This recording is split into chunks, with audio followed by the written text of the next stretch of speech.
Evening, gang, and welcome to our little Sunday evening chat show here on Sunday, the 21st of September 2025.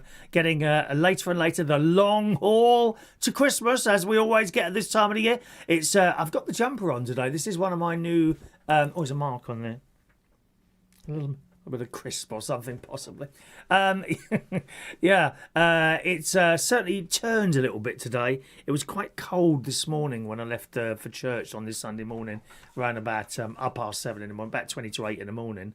And I had a coat and a jumper on. Played the organ at two masses. That went all right today.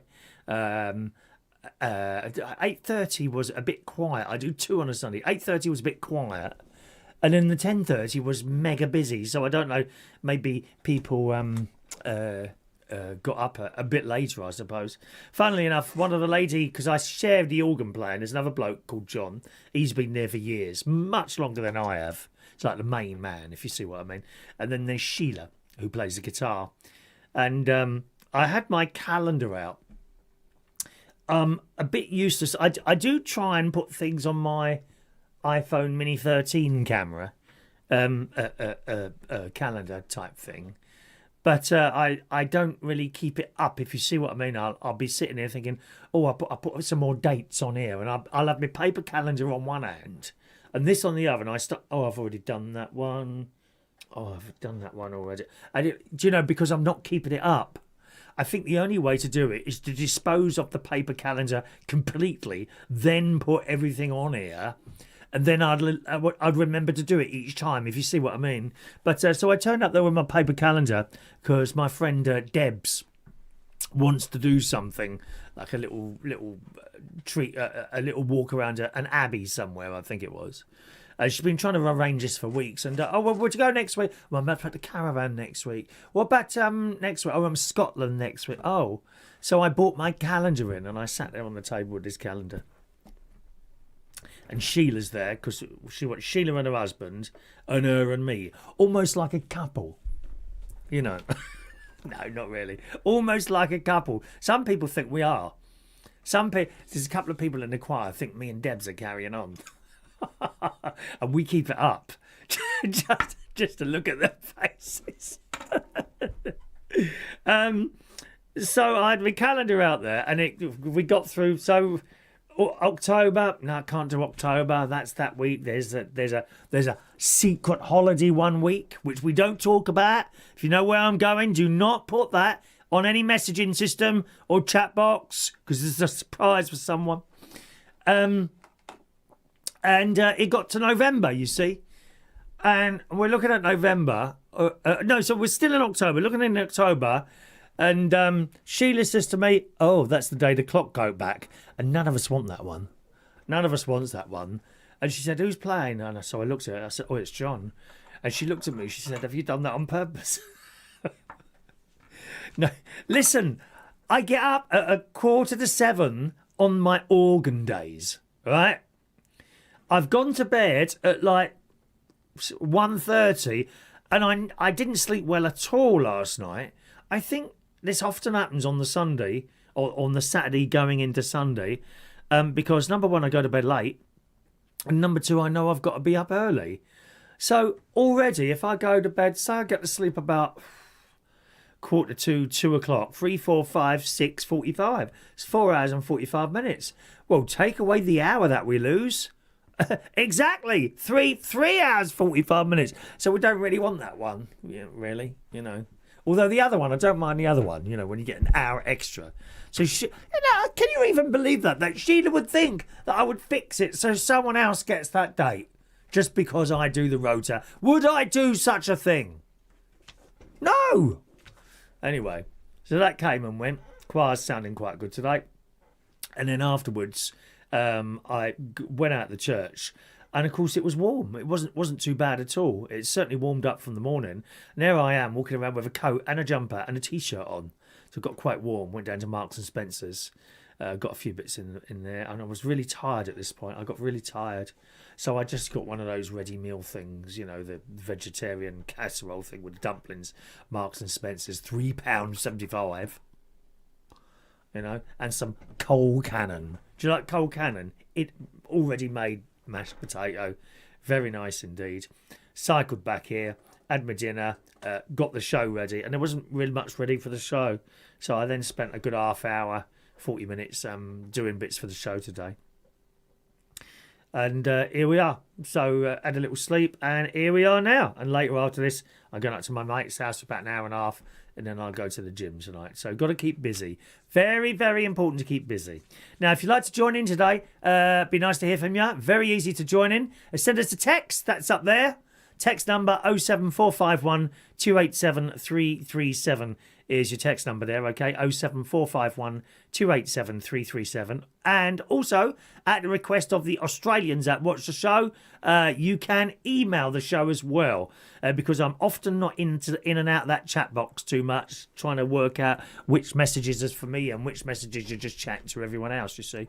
That's the only reason I'm not in there, although I do pop in now and again. Don't be offended if your message doesn't get read out. Use one of those two options, either 07451 287 337 if you're in the UK, or if you're outside the UK or you can't use mobile phone, just send us an email down there, okay? chris@chrisreardon.co.uk, and that should flash up nicely in front of me there. All right. So let's have a little quick look and say hello to some of you there. Patricia in Manchester, there already. Good evening, Patricia. Joining us for another little show today. What was it like there today? We've had no rain here. It was a bit of rain yesterday when I was doing my litter picking. I did 2 bags. Yes, 2 bags of litter yesterday.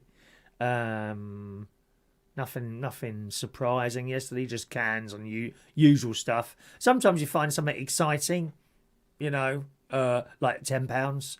Oh yes, 10. I found over the I think I've been litter picking now for 5 years. I started during pandemic. That's when I started. So I think it's been 5 years now. I wonder how many tons of litter I've picked up. Wonder. I do know sometimes I'm walking in town. Oh, hello, Chris. And you look over, and it's usually a middle-aged lady, middle to old-age lady, and she's waving. Oh, hello. Oh, I'm so-and-so. I work for the council. You're one of our litter pickers, aren't you? I don't know who they are. Who are these people? They know me. They know me. Actually, that happened in Lossiemouth as well. I was recognised. Oh, yes. Recognised at last. Now, I don't know if the person watches this programme. I mean, I hope she's not watching. They are actually my sister and brother-in-law. Oh, sorry, my sister and Martin from Butler's Empire. They are their subscribers. Also, subscribers to my niece's channel, Tracy and Ben Vlogs. I know some of you watch them. Anyway, it was Doug and his missus. I've got a photo. And as you know, I've just been to Scotland. Beautiful place called Lossiemouth, which I'll tell you about in a moment or two. Actually, I'll hold on to that. I'll hold on to it, okay, while I'm doing that. Mark Bowles is there. Good evening, Mark. Mark Bowles is not feeling happy. Oh, because he's dropped his little man off. He's got a little boy. I'm sorry, Mark, love. Oh, really? Did we not get an invite? Oh, what a... Yeah, we could walk... Oh, I could walk in. I could walk in with you, Mark. What a glittering assemblage we have before us today. We didn't receive an invitation. An oversight, I'm sure. Come on, Mark. Do you want me to take Saturday off? I will come with you, dear. I will come with you and walk in with you hand in hand. Ah! Oh, God. Unbelievable, actually, isn't it, Mark? I know we're sitting here laughing. I know it's hurting you, darling, but don't worry. Uncle Chris is always here for you. Worry not, my love. Perfect age. What, you're now 37 or 38, I think you are. Perfect age, dear. Perfect age for me. I can have you on my arm. We can walk in there and that make everyone happy. I think people would be happy to see that you're happy with me. I really do believe that, my love. Thank you. DJ Sparky there. Evening, DJ Sparky. He too has insomnia and not much sleep. Great singing in the car. I'll be back on the radio soon. Oh, what you go? Are you going on Reach on Air or another station, DJ Sparky? We're having a little bit of a thing there at the moment. I do a little radio show, boys and girls. It's here, okay? Every morning, although I'm not with you Friday this week because I've got a hospital appointment at a funny time, actually. It's kind of halfway in a bleeding early afternoon, but it means I can't get there and back and have a sleep and go to work. So I actually cancelled my work as well this week on the Friday. So I've got no karaoke Friday. Someone else is doing it for me, DJ Chris. And also no radio show on Friday morning. But the rest of the time, usually I'm here Monday to Friday, 9 till 10 o'clock, reachonair.com. You can also watch on Twitch. Okay, this show isn't on Twitch. We are on TikTok tonight. How's that, eh? We are on TikTok tonight. We don't get any messages on TikTok. At least I can't see any in front of me. I'm not sure that they come into the message system, actually. I don't think they do. So if there's anyone watching on TikTok and you try and send a message, use one of the other methods. I keep asking you. I'm practically begging you to use one of the other methods. Anyway, on the reachonair.com, we've got lots of new people, including our very own Big G, who's, I don't know if he's with us tonight. Let me scroll up quickly. Big G. No, I can't see him there. I don't think he's there. Big G, who does a radio show on there as well. I think he's done about 4 now. The first 2 were really iffy, but that's perfectly normal while someone gets used to equipment. It's really difficult. If someone wants to do a show on Reach on Air, it's really difficult to help them because everyone has a completely different setup. You know, if my very good friend Ross Patzelt, who's been on there even longer than I have, he's a very good friend of mine. I met him for the first time on a few weeks ago. He turned up at my karaoke with some of the other Reach on Air presenters. And it was so nice to meet him. Even if he came here, he probably wouldn't be able to work this stuff. Similarly, if I went to his house, I probably wouldn't be able to work his stuff easily, you know, as in sit down and start doing it. No, need to learn. So when someone sets up, it's quite normal for the first 2, 3, 4 shows to be a bit iffy while they work out what they've actually got to do. Do you know what I mean? You can be set up and everything's working, but it's not until you're on that the real test comes, and that's when it starts going a bit wrong. And as is perfectly normal, Big G has a little bit of a problem for his first 2 shows, but the ones he did on Saturday afternoon at 4 o'clock, I listened to that, and that's sounding good now. So, and he comes across very warm and friendly, you know, not like me or Ross, aggressive. He does come across as warm, and he's got a really raspy voice like that. He's got a proper smoker's voice. So that's Big G. I don't know when he's on again. Oh, he's there now. Look at that. Big G's there now. Evening, mate. Laying on the bed watching the show. Having problems with my back at the moment. Need a new job. Oh, sorry to hear that. Is that all that driving? Or do you lift stuff because he drives one of them lorry things? Or do you have to lift stuff in and out as well? Do you think it's the permanent sitting there in the sort of driving position that's done it at all? Or what? As a matter of interest. Mark Bowles is there. Mark says, I'd love that. Could you imagine that? And her face would drop. I shouldn't say it, but I hope that... Well, I can't really say that, Mark. Dear, no. Not the words or what you want to happen. And then when they announced the bride's dance, you and me could go on the floor at the same time and snog. What do you think? Mark, we don't have to do nothing else. You know, I seek company. I was talking to another old fella the other day. See, that's how I now refer to myself, an old fella. I was talking to another old fella. We don't seek physical activity. We seek company now. That's the age I've got to. We seek company more than physical activity now. That is true. Trouble is, Mark's 37, and you know what them young lads are like, girls. Oh, you can't get them off, can you? Oh, gee, I can just imagine it now. Oh, thank you very much, Mark. Nice to hear from you, love. I'm sorry. It looks like you had a nice time with your little boy because I saw some of your photos yesterday. I think it was on a beach thing, weren't you, or something like that. Shame you didn't go Friday, really. What was the weather on Friday? God, 75 degrees Fahrenheit, 24, 25 centigrade, something like that, weren't it? Unbelievable. That weather Friday, it was lovely. Really, really nice on Friday. Have we got what's they say? We got a call coming in. Hang on a minute. Let's see who that is on the phone. Hello, who's calling the golden shot? It's Danny. Oh, hi, Danny. Isn't that funny? I haven't opened the lines yet. Oh, well, I thought I'd get in early because I've got things to do. I beg your pardon? I've got things to do. What do you mean things to do? Well, I've got to get all my stuff sorted for work tomorrow. Right. I've got to have my dinner. Right. I've got to wash my hair. Right. So I can't obviously listen to you and do all of that at the same time Why not? because my phone needs to be charged. Don't you have a little phone or a radio on in the background or something like that? No. Oh, okay. Well, let me do these other two messages here. Patricia says we had flooding here yesterday in Manchester. Look at this. It was an endless rain. Today, beautiful sunshine, as it has been here, although a bit colder.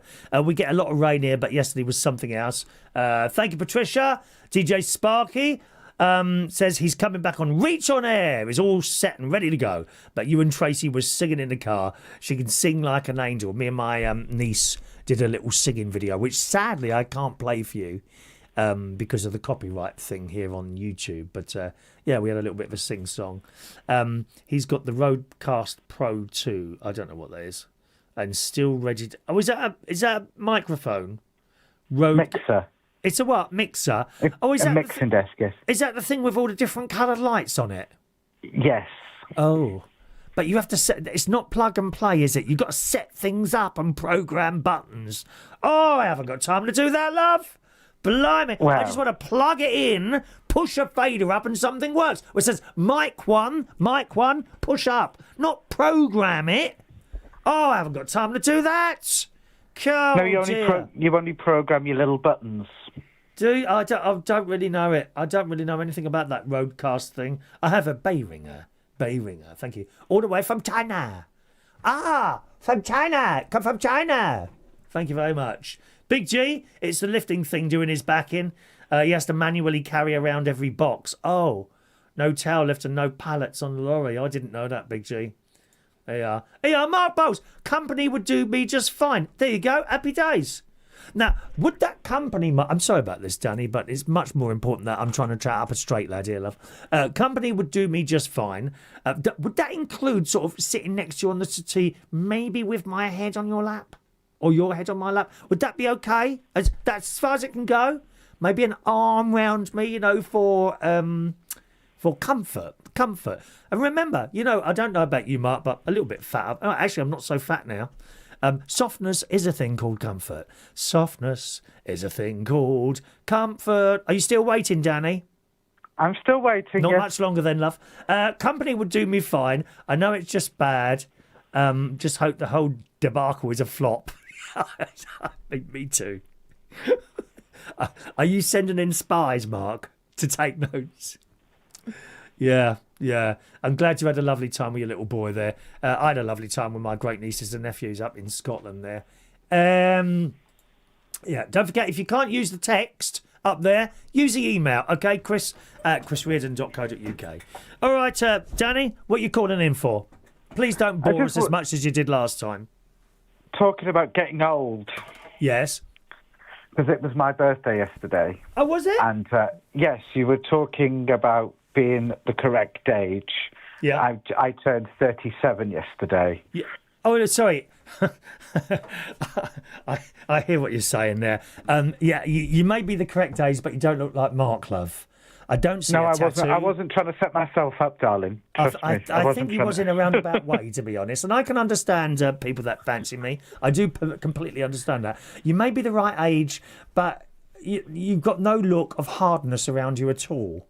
No tattoos, no sort of chiselled face, nothing like that, I'm afraid. So I'm very sorry, but that's out of the question. Carry on. Well, I wasn't calling to try and put myself forward. I think he was. That wasn't. Carry on. But getting old. Yes. I'll tell you what, I'm starting to find more grey hairs every day, and it depresses me a little bit because you can be, sitting in the bath or the shower or whatever you do, and you can just sit there and shave, and then you notice more grey hair, and it kind of depresses me. But obviously, with me having a full head of hair right now, and unlike you, Chris, I can see where the greys are. Oh, well, that's the secret, you see. When you start losing your hair or going grey, you start shaving it. So you were looking down in the bathroom and seeing grey hairs, were you? Oh, that is a bad sign, lovey. Yeah. Very bad. Yeah, Shave them off, love. But yeah, so I prefer cleaning myself rather than looking at myself in the bleeding bath. Not that I've got a bath. I don't have a bath. No. Really? Oh, that's one of the first things I did when I moved here 30-odd years ago. I had the bath removed and put in a very large shower. 5 people can get in that shower, you know. I've had... carry on. This is not our personal call now. But yeah, so just talking about getting old and stuff, I can actually feel it now when I start getting up in the morning, you know, when I go to work and, you know, Big G suffers when he's working. The sitting position actually does affect you quite a lot because of your posture. It depends how you sit in the car, really, because I like to have my back backwards, if that makes sense, more of a lying down position. Yep, Danny drives a bus, incidentally, in Essex somewhere, isn't it? He drives a bus. Stansted Airport. Stansted. Oh, does he do the airport run, do you? Yeah. Oh, how fascinating. Do you like your job? Do you like driving a bus? I bet you do. I love driving my bus, yeah. I know a few bus drivers over the years, none of which, incidentally, have given me a discount. And they all love driving their bus. What upsets them, really, is the passengers.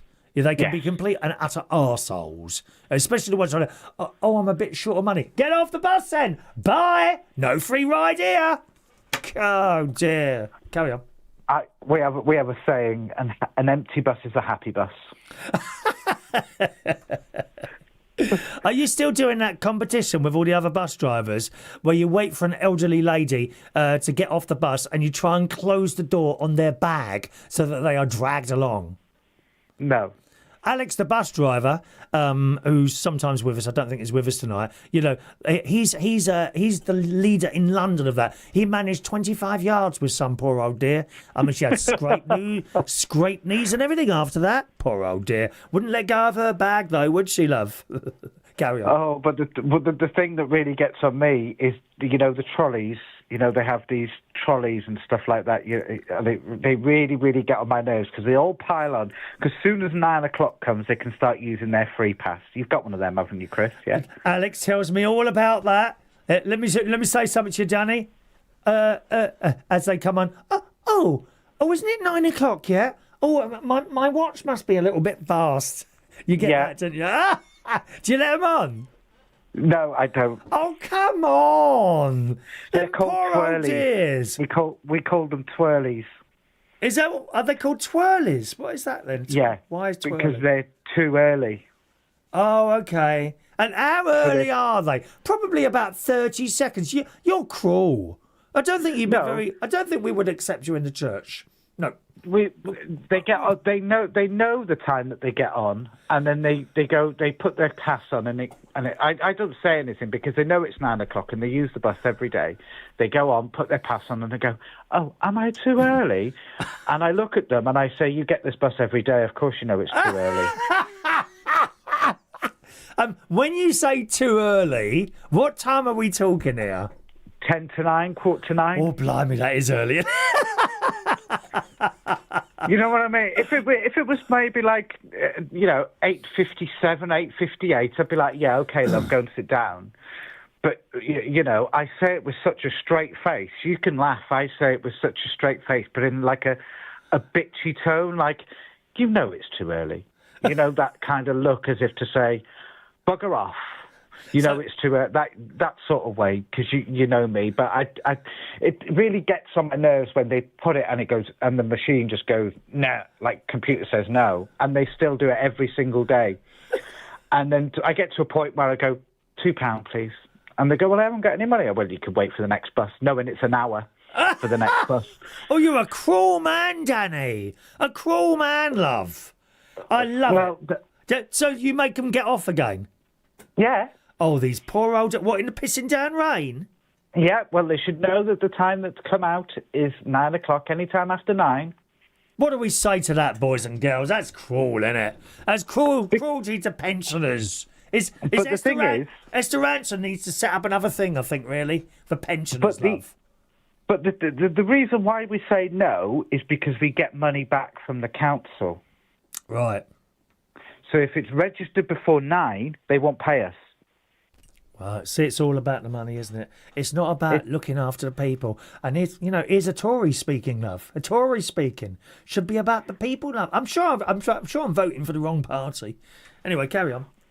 But deep down, I do want to let them on because the service is every hour, right? And it's just the fact of if they do it once, maybe if they're visiting friends and they stayed over and I've never seen them before in my life and they get on and it's 10 to 9 and I've got appointment at 9:15, blah, blah, blah. I go on then.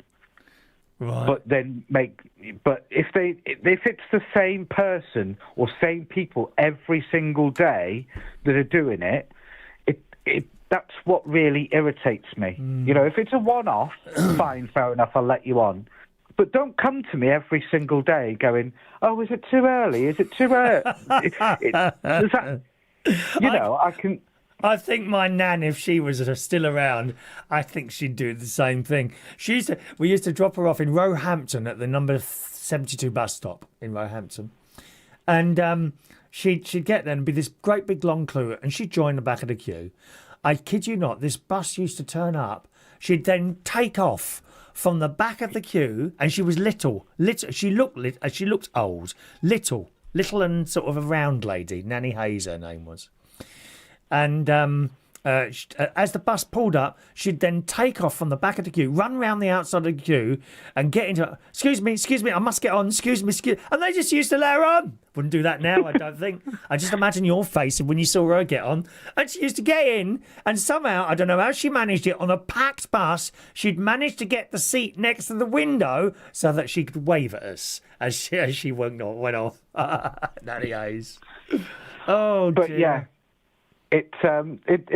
I could write a book. It would be a bestseller, like the day in the life of a bus driver, and I don't say anything like that on my radio show or anything. I just sort of keep that separate. But in a conversational show like this, I think things like that happen. And people probably out there that watch or listen to your show can actually relate to everything I've just said, because they know people that if they're on the bus and a load of old people get on, they'll go, no, get off.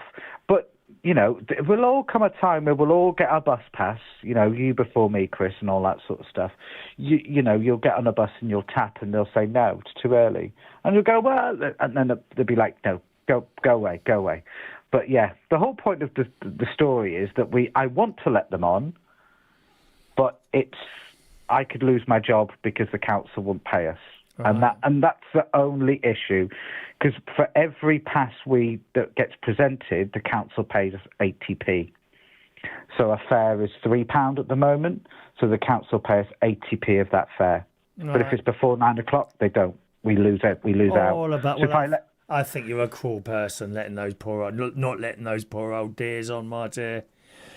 Oh, my word. Where's it all going to But I was at Stansted last week when Mr. Trump landed, because that's where he landed into, wasn't it? Did he get on your bus then?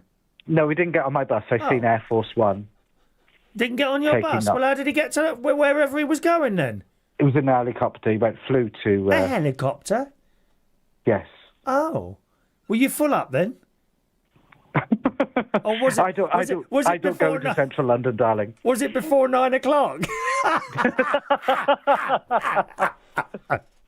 Oh, Danny! I don't think he would have had his bus pass on him anyway. I'm sure he would have. A very enjoyable call. Thank you, Danny. Cheers. You go and get all your dinner now, love. Bye-bye. Yeah, bye. There we are, Danny calling in from Essex. Oh, dear. All right. Jason's there. Good evening, Jason.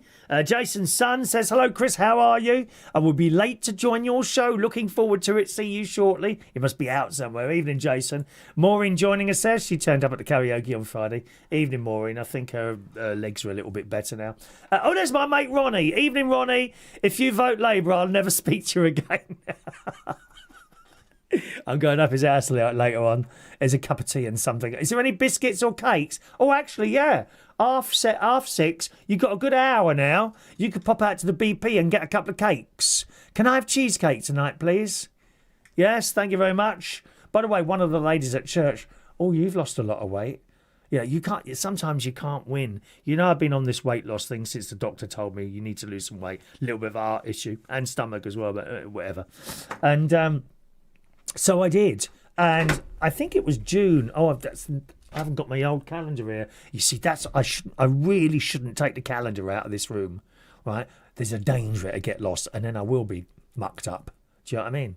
I will be mucked up. I think it was June that he told me to lose weight. So June, halfway through June, June, July, August, halfway through. 4 months, a stone in 4 months.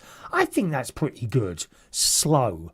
You don't want to lose loads of weight really quickly. But of course, now that I've lost the weight, things are looking a bit baggy. I don't mind stuff like, oh, are you okay? You can't win. Oh, are you okay, Chris? You seem to have lost a lot of weight. It's all a bit like that at the moment. Oh, dear, I don't know, love. So, and sometimes it gets to you. You start listening to people who are saying, you look like this, you look like that. And then I tend to try and put weight on and start eating crisps and cakes and things. And I think I'm doing that a little bit at the moment. It's already gone up a pound since Scotland. Never mind, eh? Dean's there. Good evening, Dean. How are you, Chris? He's in the Conservative Party, Dean. We don't really do politics on here, other than to have a little bit of a joke now and again, because people start rowing and bitching and all that. You know what I mean? Ronnie, no, I don't feel up to it. I'm too fatigued. But if you're going to stop, get milk. I'm not stopping. Why would I be stopping? I'm coming up on my bicycle, on my electric bike. My fantastic electric bike. Thank you, Ron. I'll have a look in the place, but I'll be going to the gym after.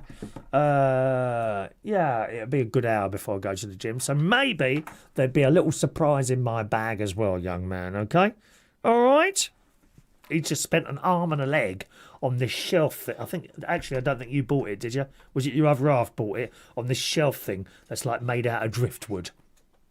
Funny enough, when I was in Lossiemouth in Scotland, that's where I was last week, there was a shop there that just makes stuff out of driftwood. How fantastic is that? I should have gone in it and had a look, actually.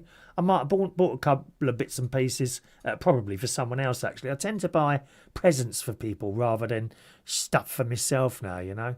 I was having this conversation with someone yesterday, a lady. I can't remember who it was now, you know, and all this stuff that you gather over the years. You know, no one wants it when you've gone, and you get it and you put it on the shelf. Oh, why have I got that years later? I mean, there's loads of stuff here, really. I like to buy little bits and pieces to put behind me there. You know, that was a present from my nephew and his wife at Christmas. So little bits and pieces there, okay. Good evening to Glenda. Evening, Glenda. Welcome along, Glenda. Thanks for the email. Hi, Chris. I hope you're doing well. What's your opinion on the protest in London last weekend? Also, what is a wanker? This is an American lady, okay? Glenda is a very, very good friend of the show. Well, that is actually a swear word, wanker. So we don't really use it here, but I can use it in context, I believe, you know, because you've asked the question. A wanker is a bit of an idiot. An idiot. That's what people call in your Prime Minister. Well,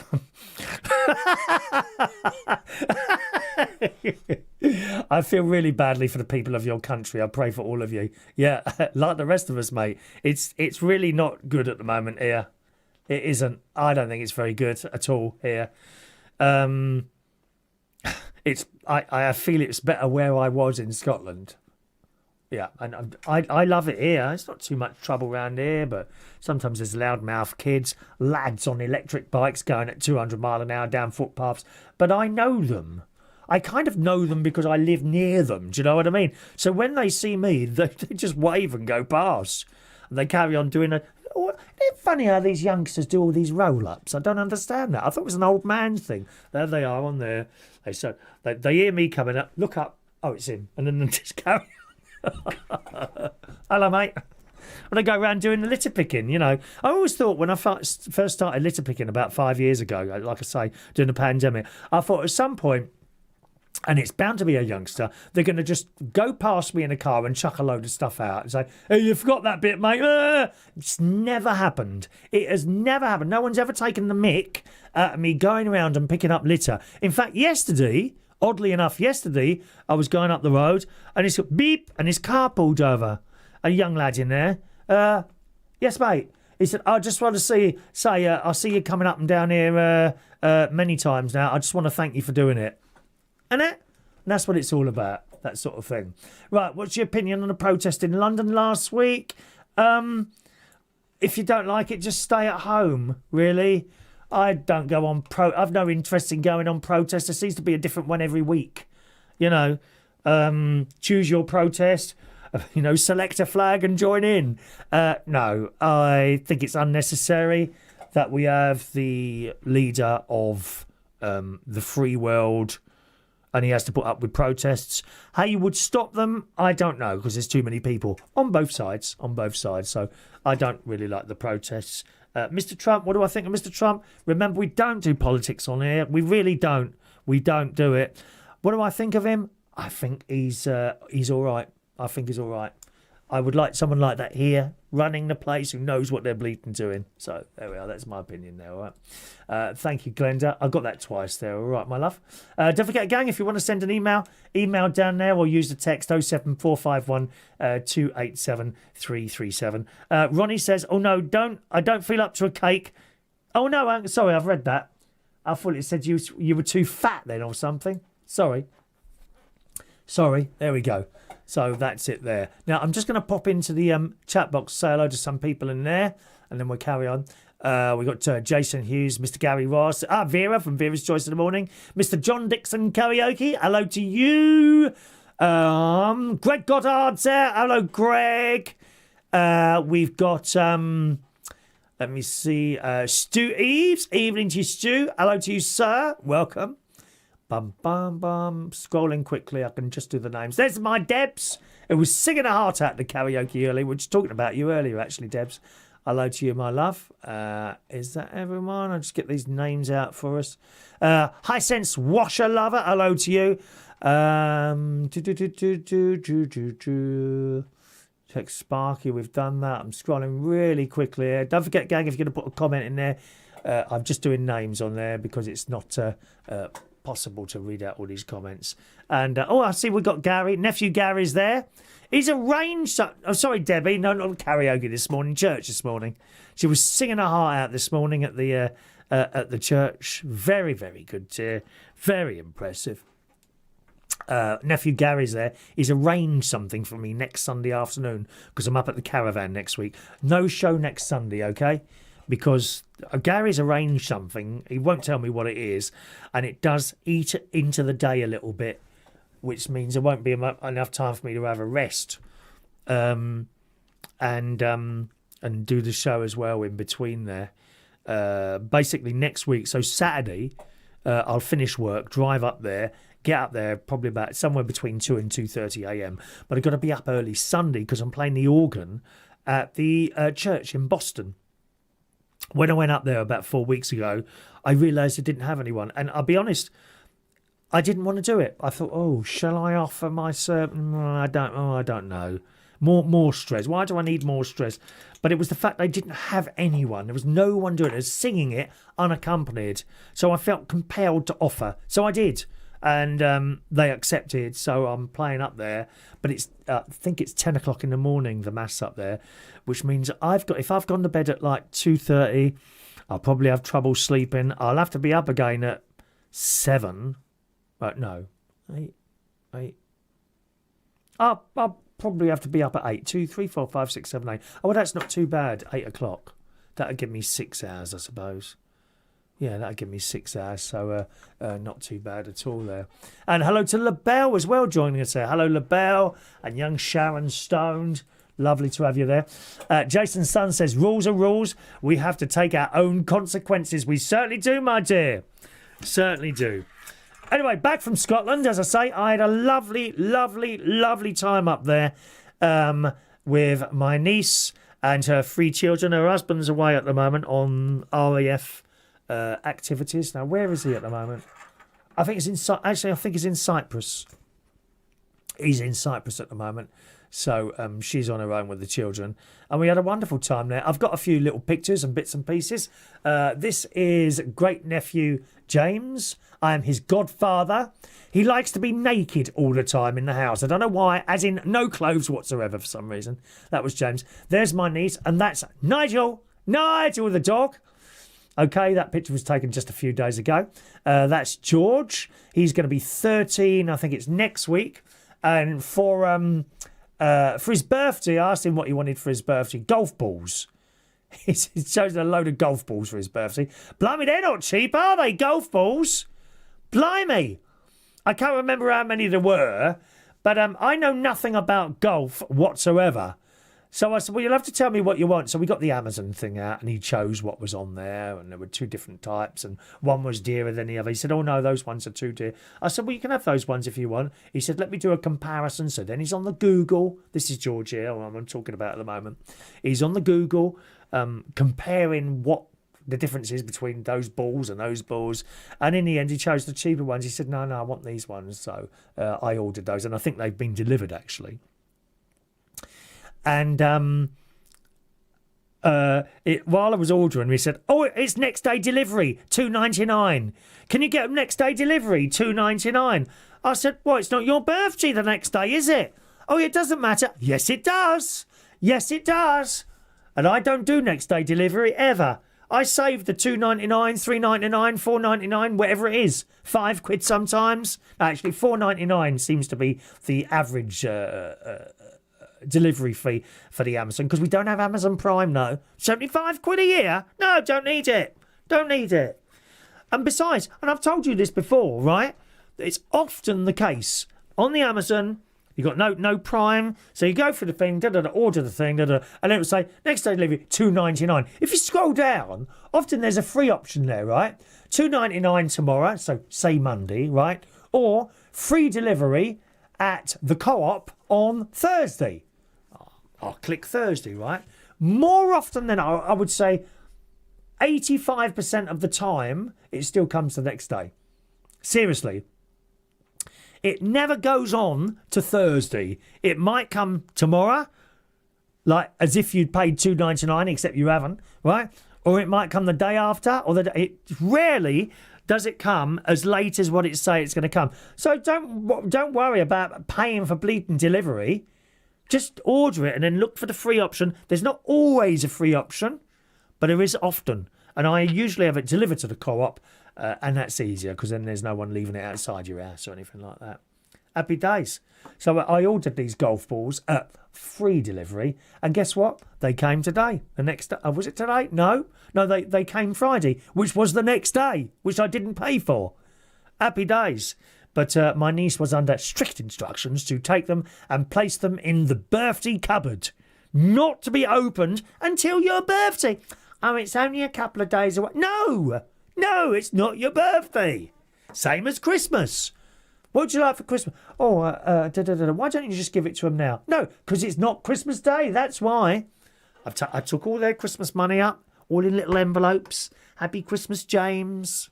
Happy Christmas there. Happy Christmas. £20 I give them each. That's enough, isn't it? I don't know if that was too much, 20 quid. Do you think that's an acceptable amount to give a child for Christmas? As in a small child. Maybe George, because he's 13. Anyway, just go back to these pictures, because you didn't see the other one, did you? So that's George there. He's one who's getting the golf balls in a couple of days. And that is Emily, who is quite mad. Right, if you was to compare Emily, think of the little girl in the Addams Family. She is a bit like that. She is a bit like that, all right. Mark says, do what you like, dear. Fill your boots. Oh, God, yeah. 07451287337 if you're sending in a text this evening, gang, or use the email, chris@chrisreardon.co.uk. Rita's there. Evening, Rita. She's had a massive operation, Rita, months ago, and she's recovering from that at the moment. We're still, every night, Rita, I told you in private, every night, you're actually the first one on the list. I don't know how you've managed that, my love. You're actually before the king. You know what I'm talking about, don't you? Oh, dear me. So there we are. Good. So they're the pictures of the children. I'll show you this as well. One of the things that James, he's the little blonde one, he does football. They're all very active up there. My niece and her husband spend about 300 quid a month sending them to various clubs and athletic type activities. And George does swimming, golf. What's the other thing he does? He does something else. I can't think what it is now. Swimming, golf. I don't think he does football. Emily, she does a lot of swimming. In fact, she's in a higher level than her age. So she's with the older girls. Actually, the older girls' mums are getting a bit pissed off because she's so much younger than them, yet she's better. Well, it's just how it is, isn't it? I mean, how can you complain of a child? Oh, she shouldn't be it. Well, what, a child? Oh, please. Some of these parents, they're just awful people, aren't they? Not necessarily the ones in Scotland. All over. You see some of the parents, the way they talk to their children sometimes. Awful people. The fathers who scream and shout that their little boy is useless, or girl in these days, little boy or girl's useless because they're not playing the football in the style that the father thinks they should be playing. These are sad old individuals. I say old. Some of these fathers in their early 20s, early 30s, right? And they're screaming. I'd like to see you run around the field like your little boy, mate. Horrible. You're effing useless, you are. I've heard it. Listen, I've heard it. Fathers shouting at their little children like that. It's horrible. Horrible, mate. 8, 9 years old. Please do us a favour. Not a real man then, are you? Yeah, go on. Go and run around that football pitch just like your little boy or girl. Horrible. Yeah, so Emily does the swimming. James, he's the little blonde one. And don't you think, I don't know if I can... I think you have to see all the pictures. So that's George. Emily's next, and there's James. Wait for James to come up again. Don't you think he looks a little bit like a young Premier League football player? Hang on, he's coming up now. I think he does. And he was selected. A scout came round. There he goes. That's James. Don't you think he looks a little bit like a Premier League footballer? Not long now, James. You'll have 10 girls hanging off each arms and probably a couple of MILFs as well following you around, my love. Oh, dear. I told my niece, I told those boys, I told James and George, remember, always leave the trash at the door, lovey. And the same goes for Emily. When she has a boyfriend, leave the trash at the door, my love, and go in and give your mummy a cuddle. That's absolutely. Don't you agree, ladies? Leave the trash at the door. So James plays football for Lossiemouth under 8s, under 9s. I can't remember now. One of those. And he travels. They go to, I think it was Glasgow last time, Blackpool. They've been to Blackpool. A long journey for them, right up near Inverness, Lossiemouth, right? They go to Blackpool and they plays with a little team and they have to go in a hotel. And these teams from all over, I don't know, the world or Europe, they all meet up. And they won the last match. He's doing very, very well. I haven't actually seen him play. I have no interest whatsoever in football, but I would go and watch him play, to give him some support. Why wouldn't you? Why wouldn't you, So he's doing very well. And they're all very athletic and doing stuff all the time, rather than just sitting there, with the game controller for hours. It's not doing anyone any good. It ain't. When I don't know why people are so addictive to these games. I had tennis, and I had I think I had a Nintendo games machine, and I played it now and again, but I honestly can say that I wasn't addicted to it. I wasn't on there for like hours on end, or anything like that. They are very addictive, like mobile phones. I'm a bit addicted to my mobile phone. I will admit, I'm a bit addicted to the mobile phone. But that's how it is. Dean, Halloween soon, Chris. Will you be dressing up? Yeah, I will. But you won't need a mask, will you, my love? I wonder what you look like now, Dean. I was going through some of my old pictures the other day, and I saw a picture of you. Yeah, you're in the pictures there. So one of those things. Right, some more pictures to show you. So one of the things, actually, great nephew Harry was the same at this. Little boys, they like to be pushed over onto the floor. I don't know why. They just like it. So I did take them out to dinner one evening. Okay, so this is inside the pub. Now you're probably wondering, how did great nephew James end up like that? I'm videoing. I'm Chris Redden. No. Get that on video. Do you look like a criminal? Yeah, I'm afraid you do. You look like a criminal. No, you said one more time. It's been done one more time. Do it one more time for the video. Here we go again. Mine if you want. You want mine? He loves it. He loves it. What? Again. No, not again. One more time, really hard and really fast. Mummy getting angry now. She will hurt us. Can you stop the clock? I've never had it. Let me roll what? Go. Well, you're in the wrong place.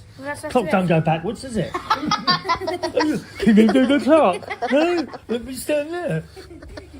Go and do it then. What do I have to do? Do I stop it? So the clock thing is like I do my arm like this. I go click, click, click, and gradually it gets to them and they have to try and stop my arm moving. That's the clock. I think it was shortly after that we were told to sit down rather sternly by my niece. Why is it always the mums? You know, they always destroy any sense of fun that you're trying to have, don't they? So that was our meal out, and we had a lovely meal. I'm trying to think of the name of the pub.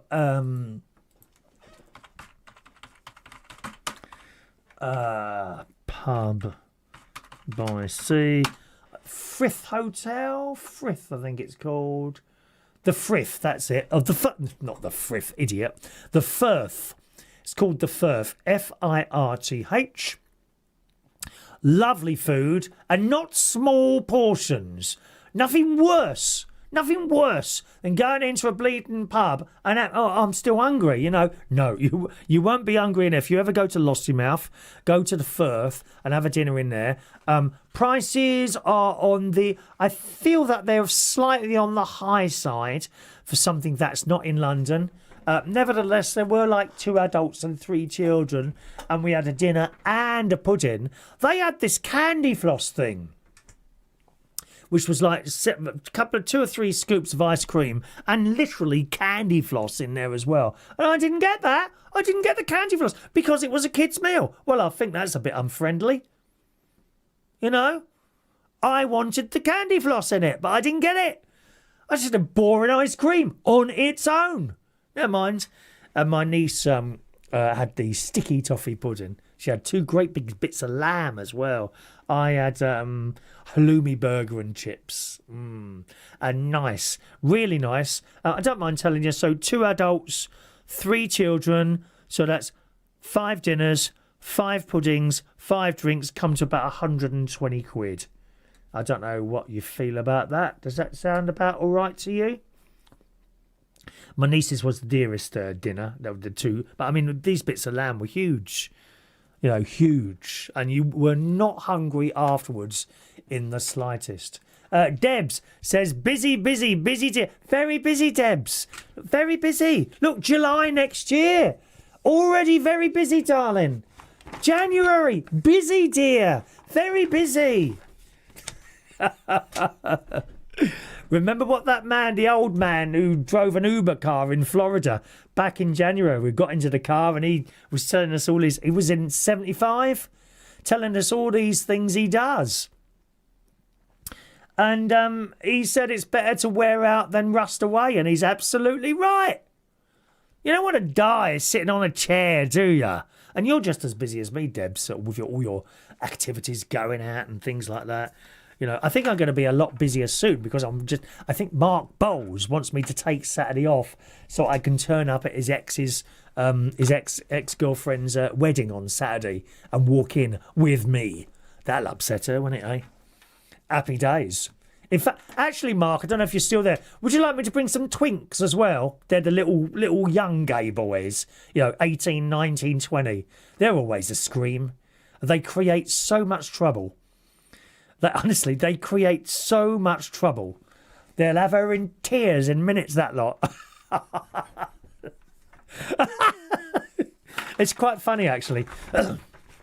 There's the same with everything, the older blokes fancy young girls. And it's the same on the gay scene. Older blokes, a lot of them fancy the young gay ones. I mean, 20, oh, come on, do us a favour.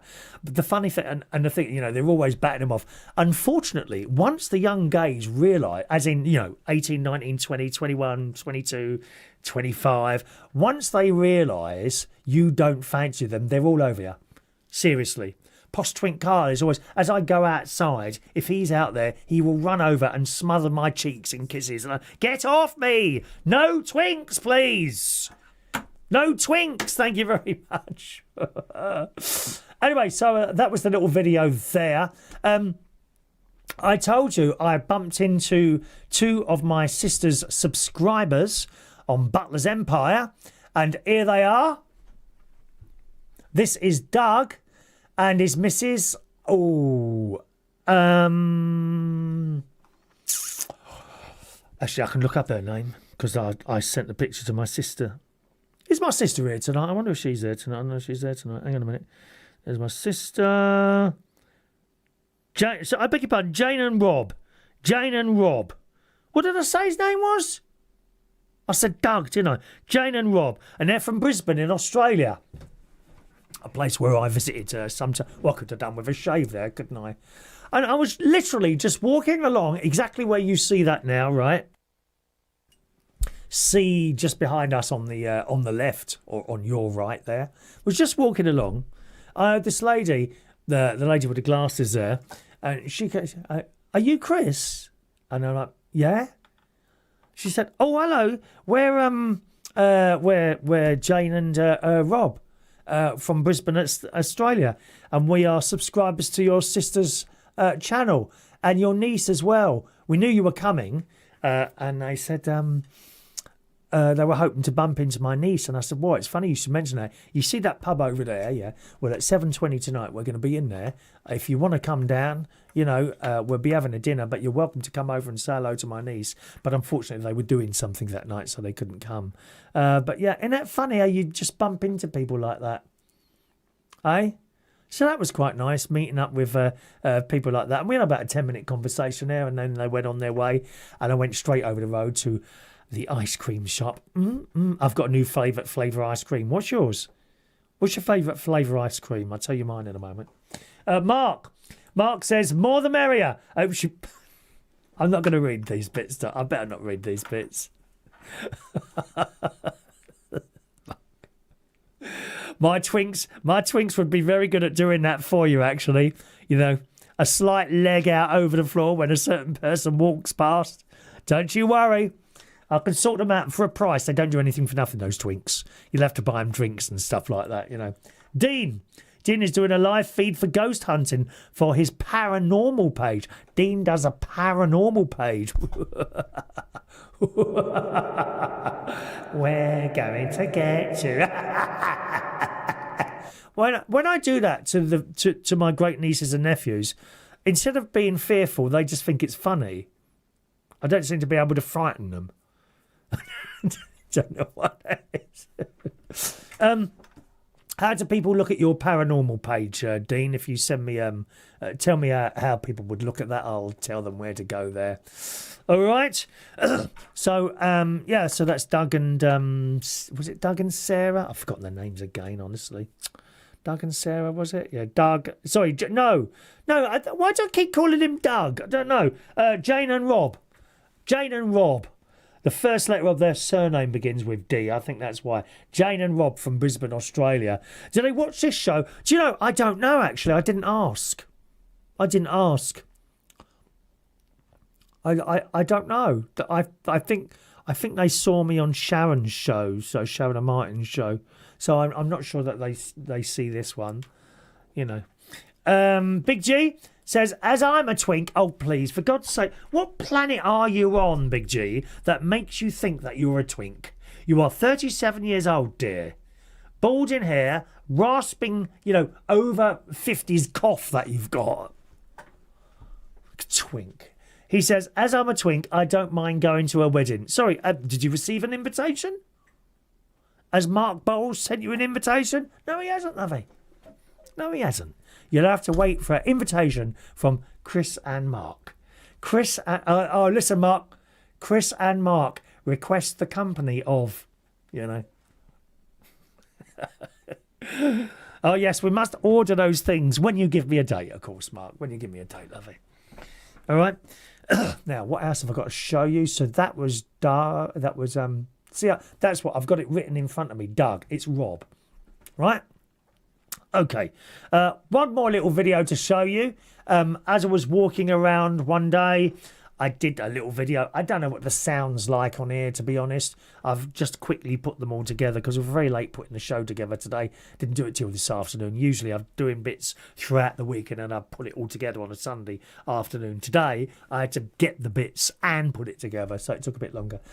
So this is Lossiemouth, where I was last week. There is some audio on it and some not audio. The trouble is I can't remember where the audio is and where it isn't. So I'll just play it and maybe talk over a bit as well. Lossiemouth in Scotland. It's stunning there. If you ever get a chance, have a look. Go on.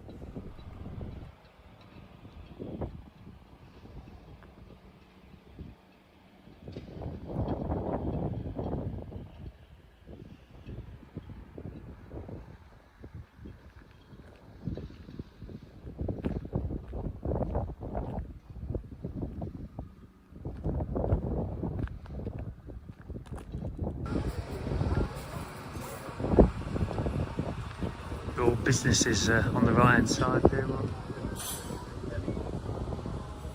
just in front of the sea, which is behind that wall. I'll show you in a minute. I'm assuming it looks like they're actually people's houses, so that's in between like the what do you call that thing, where all the boats are, and on the other side of that wall again, the sea. Wow. I bet they don't move out of there very often. There's those houses on the side, the wall here, and there you go, that's on the other side of the wall. Look at those mountains and the long beach I keep telling you about, which is just pristine. You don't get any rubbish on there, it just doesn't wash up there for whatever reason. You're quite right, it's oldie worldy. And if I ever found someone, I'd probably want to live here. Just on the right hand side, other businesses there, little shops and things. And up there, I would imagine that's a very expensive house to buy. Up on the thing there. All right. I don't think there's any audio on this bit, is there? There you go. Look at that view. And that beach, really, it just doesn't get the rubbish on there. Apart from awful people that leave all their crap all over the bleeding place. There we are. There we are. So, as I say, I think I said it was quite oldie worldy there. As England was many, many years ago. And if I had someone in my life, I would certainly consider selling up, moving there. I think it's funny, over the years my perception of the countryside has changed over the years. I used to live in London, as you know. When I moved from London to here, I thought this was the countryside. I'm in a big town which has got a lot of green spaces and a lot of grass and trees and all that business here, right? Then I went to Lincolnshire and I thought, oh no, actually this is the countryside. And then you go to Scotland, and obviously that's a seaside place there. But driving through parts of it, there's the real countryside. Oh, it's just stunning up there. It really is. And the people are friendly enough. There's none of that, or at least there isn't there. There's none of that old crap they talk about on the telly. The Scots hate the English. Well, I didn't see any of that at all. Didn't see any of that at all. There's quite a few that live up there as well, you know, as you're walking around, you know, in shops and that, and you can see, hear English people talking to each other and that sort of thing. All right. Debs loves Big G. Have you heard his show yet, Debs? I don't know when he's on again. Let us know when you're on again, Big G, okay? Mike Rees-Pontona, evening Mike, who says, nice blue shirt you're wearing tonight. Can I ask where you got it from? Yes, indeed. Place in Florida. Robert... Oh, Robert... Oh, hang on a minute. I can't remember. Robert something. See if there's things on here. I can't see it. It's Robert something. Robert... Maybe I'll be able to tell on my accounts for you, because this is a tax-deductible item, as I only wear it for work. Chris Redden Discos. When did I go? Jan. Oh, hang on. No, we're in a different year now, aren't we? 2024. Okay. Discos. Robert. Are we going to find it here? Epidemic Sound. Marks and Spencer. Octopus Energy. Oh, no, I can't find it, mate. I'm sorry. Can't remember the name of the shop. Apple Green, Sainsbury's. Have I got the date wrong here? 10, 12, 18, 20, 23. When did I go to... Oh, here we go. Robert Graham. Robert Graham was the name of the shop. Now, there is a shop here, Robert Graham, right? I looked up the price of the shirts in the shop here, £200 plus. Oh, no, £200. These I bought from one of the outlets in Florida, and it was about 60 quid. I bought loads of them. I had the intention, I'd already had the money saved to buy a load of shirts. I knew exactly what I was going to do, and I walked into this shop, and the beautiful designs in there, all sorts of weird and wonderful designs, and I bought about 8 of them, I think, in the end, or something like that. And I saved an absolute fortune on the price of them. Really did. So there we are. All right. Debs in Bracknell. I love Robert Dias. What about Robert Dias? Were you in there earlier, were you? Robert Dias. What are you going on about, love? Where's that come into it? Thank you, Dean. Runnymede Paranormal. Okay, that's Dean's paranormal channel. Runnymede Paranormal. I guess you just type that into your search engine and it will find it there. Mark Bowles is mentioning Robert Dias. No, not the shirt Robert Dias, dear. Did I just say Robert Dias? Is that what I said? I can't have said that, did I? Please please don't tell me I just said Robert Dias. Do you know, I keep doing that. Robert Graham, it's called. The shop is called Robert Graham. Robert Dias. Do you remember that awful advert they put out years ago? The Dias shop. Even gays are welcome here. What the hell is all that about? You thought to yourself, didn't you? Anyway, gang, don't forget, gang, if you're sending me a message, use the text option there, 07451 287 337, or you can send an email, chris@chrisreardon.co.uk is my email address. Shirt shop, yeah, Robert Graham it's called. I must have said I said Robert Graham was the name of the shop. And there's some outlets in Orlando, not too far from Disney, at one end of International Drive where the shirt shop was. So there we are. Shirt. I said shirt. There we are. All right, I think I've done all your own little pictures there now. Okay. Yeah, ice creams. What's your favourite flavour, gang? If you're actually calling in and telling me what your favourite flavour ice cream is now, there is a phone line open. It won't be open for very long, so if anyone wants to call in now. 020 8144 3477 is my local London number. It is not a premium rate number, the same as the text. It's not premium rate. It's just like sending your mates a text, and if you call that number, it's just like calling someone in London on a normal phone line. That's the phone number, 020 8144 3477. What is your favourite ice cream flavour? I ask you this because my favourite ice cream flavour has now changed. It changed while I was up in Scotland. There's a couple of ice cream shops there. One is called Rizzo's, okay? And the others, I think it's called Miele, M-I-E-L-E, or something like that. Or Millie's, something like that. Thank you, Mark Bowles. Were you really? Can I do that for you? Can I do that for you, please? Oh, no, sorry. Company only. Company only. Maybe cuddling on the settee, you know. Maybe a little kiss on the forehead. Yeah, that'll do. What's your favourite ice cream? I asked this, and I went into one of the shops. I think it was the Miele one.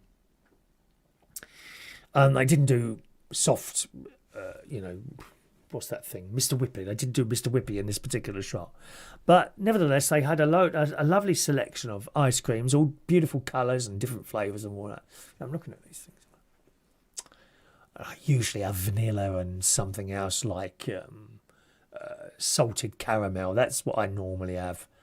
Vanilla and salted caramel, something like that, or strawberry. And I'm not very adventurous with the mint. Doesn't do it for me at all. Hate mint ice cream. Don't like it. Don't like mint ice cream. Mint shower gel's quite nice. It makes things tingle, doesn't it? Have you ever used that, Mark Bowles? Mint shampoo, something like that. Eh? So I went in this shop and I'm looking at Jaffa cake.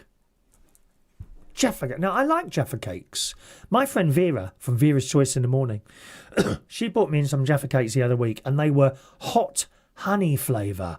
Oh, they were gorgeous. They had a bite to them, except you don't get it straight away. You're eating this. Oh, it tastes... Yeah, because you see what is, hot honey. No, I'm not going to like that. And I thought, well, she's bought them for me. I better try them. And I took a bite into this thing, and absolutely delicious. Jaffa cake. I think it's hot honey flavour. Let me just check for you.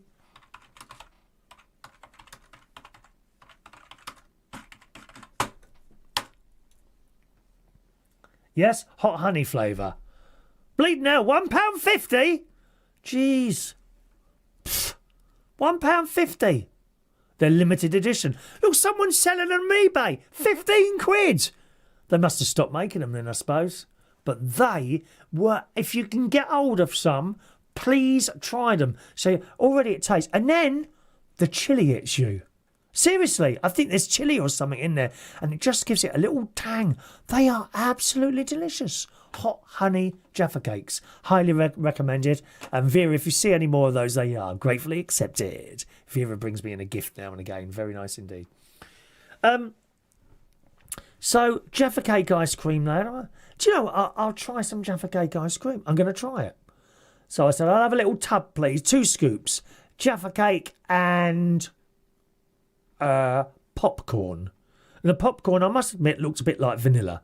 So I had these 2 scoops in there. That was £4, which I thought was that seems reasonable to me, especially since the thieving bastard who's got an ice cream van on the caravan site, £4.75 from Mr. Whippy Tub. I don't think he's selling much anymore. They were going mad on the Facebook page. Thieving bastard. £4.75 it was, or £4.50 or 75 for standard, not large, standard Mr. Whippy ice cream. Oh dear me. I'm very tempted to buy that Ninja thing. Ninja do one now, don't they? You can have a Mr. Whippy ice cream type ice cream in your house. Here, Debs, what if I get one of those? I could have that in the church hall afterwards and sell ice creams to them. Yes, make a bit of cash. For the church funds, of course. Not for me, for the church funds. I just take out the amount that I need to buy the stuff that comes in, something like that. Got a phone call coming in. Good evening. Who's that, please? Good evening to you, Chris. It's Roy here. Good evening, Roy. How are you? I'm very well, thank you. Lovely to hear your voice, and an excellent performance from you on Friday night at the karaoke. Thank you. That's very kind. That's so kind. Yeah. You're a very good liar. A very good liar, Chris. Thank you. Very, very good. Roy always does requests for people, don't you? You always do requests. People have asked you to sing certain songs for them. Especially for Gary Ross, who's 27 every week. Hey, Oh, Gary? please. Why you phoned in, Gary? Gary, you should phone in sometimes, love, okay? He thinks he still thinks he's a twink for some reason. I don't know why. Doesn't he? Anyway. Doesn't he? What you got for me, Anyway. Roy? I like ice creams, okay? So I don't mind paying for nice ice creams when I'm abroad, south of France, Italy, that sort of stuff. Paying tourist prices, €8, €10 for a tub, normally about 2 scoops. I come back to England, and my go-to ice cream is the Mr. Whippy ice cream van. Yeah. But I'm very particular on those. Yeah. I have to make sure the guy who's touching the cones and so forth is wearing a surgical glove. If he's touching it with bare hands, I will have it in a tub. I don't want him contaminating my cone. Oh. So there's this bugger, okay, who comes around this way selling ice creams, and he's got a really flashy VW van that's been converted, okay? Now, I'll tell you about his ice creams. He does these waffle cones, and he presents them in a little paper cone so he doesn't have to touch them. And he gives a Mr. Whippy, he's got a Mr. Whippy machine, does that on there, does all the, like, raspberry, strawberry syrups on there, the nuts, the sprinkles, etc., okay? These ice creams are £8 each, and they're Mr. Whippies. Are they worth £8?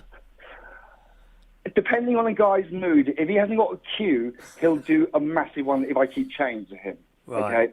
So he's like, literally, like muffin effect, it's hanging over, dripping down my hand. Oh, I say. If he's busy, he does it so quick, you think, really? Seriously, £8 for this? And it's like a mouthful, about 2 mouthfuls of Mr. Whippy, and that's how much he puts in.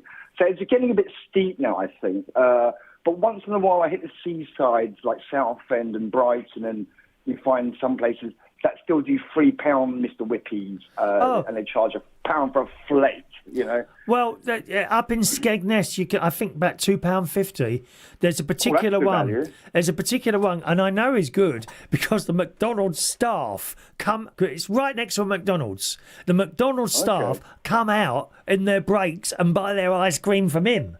The McDonald's ice cream I find is a bit flavourless, and it kind of tastes a bit like everything else that they've got. Everything tastes the same for McDonald's. It's just synthetic, industrial taste. That's what it is, I can't. It might be the ice cream shack or something like. So you come out at McDonald's literally, and it's there, and he does a lovely ice cream for £2.50.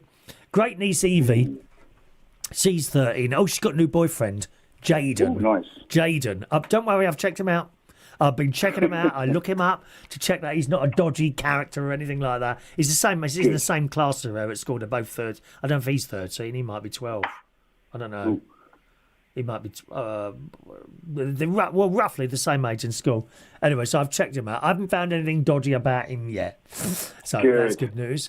And when she goes there, she'll order, they make the little donuts in that bubbling oil, don't they? Oh, I love those. Dinky donuts. I love those ones with sugar. And it goes yum. They put this thing on like a conveyor belt, and then it drops down into this oil and comes back out the other side of course. She has 5 of those, right?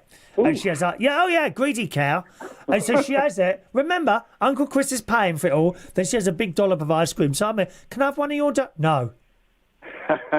Oh, I just want... No. And she walks away, right? Oh. When she's had enough, did you want one of my donuts? No, it's cold now. I don't want it. Unlike great nephew, and I never take anything from him. Unlike great nephew Harry, who might hear that, and depending on what he's got, you can have one of these, Uncle Chris. Thank you very much. Oh, bless him. It's always the girls, always the bleeding girls. Terrible, aren't they? Terrible. So lovely. You like I think I said to you my favourite flavour. Is now Jaffa Cake. It was. You like that one? Oh my God! This is not a Mr. Whippy. My favourite type of ice cream is the same as yours, Mr. Whippy. My favourite flavour. What was it? Gelato? Is it? Is it gelato? Yeah. The high-end name for ice cream, gelato. Okay. So and they make all these in this shop, right? Jaffa Cake. Oh my God!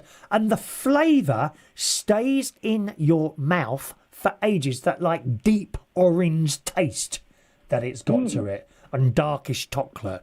It's delicious, and I had that and honeycomb. To be honest, the honeycomb was all right, but it was just like bits of honeycomb in vanilla ice cream, if you see what I mean. Nothing special, yeah. No. Chewy bits. But the Jaffa cake ice cream, it was delicious. Do you think you can see any of that in Sainsbury's? No. Nah. No. I don't know if Waitrose, they might have it, I suppose, because they have some I'll have a look. weird I'll have a and look. wonderful I'll stuff have a in look there. here. But Jaffa cake ice cream is so much the best cake. Now, Roy, your Chinese family, is ice cream a thing over there much? And what sort of... No. I'll tell you what it is. Orientals, like me, are lactose intolerant. So we don't have dairy in our diet. Okay. Oh, is that right? So okay. yeah, so I'm lactose intolerant, but I've got loads of allergies to food like wheat and stuff like that, and especially dairy. But I'll eat it. I don't care. And shellfish, I've got an allergy to that. I'll eat it. I don't care.